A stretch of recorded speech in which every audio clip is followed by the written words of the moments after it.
मुख्यमंत्री बड़ घोषणा छात्र छात्री आसला बड़ खुशी खबर।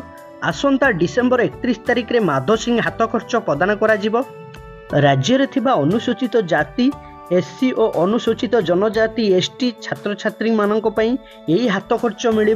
मुख्यमंत्री मोहन चरण माझी राज्यस्तरीय भारतीय सभा उत्सव में यही घोषणा करिसेंती। बरगड़ जिला घसेरी यही कार्यक्रम में शुभारंभ करा।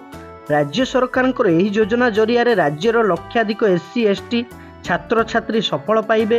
राज्यर एससी एसटी छात्र छात्री को शिक्षा क्षेत्र में आगक नेबा लक्ष्य चलित वर्ष राज्य सरकार शहीद माधव सिंह हाथ खर्च योजना आरंभ करेंगे।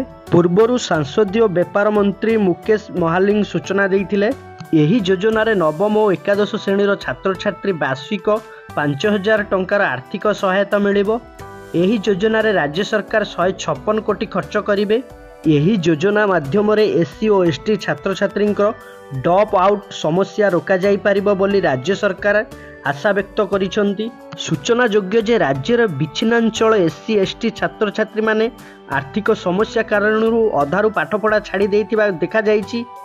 यह एबे बड़ चिंतार कारण साजिथिबारु एथिपाई राज्य सरकार यही योजना लागू करिवे। यही समस्या को दूर करने पर बीजेपी निर्वाचन इस्ताहार मध्य उल्लेख करिथिला। एबे क्षमता को आसिबा परे पूर्व प्रतिश्रुति पूरण करने को मुख्यमंत्री प्रयास आरंभ कर देइछन्ती।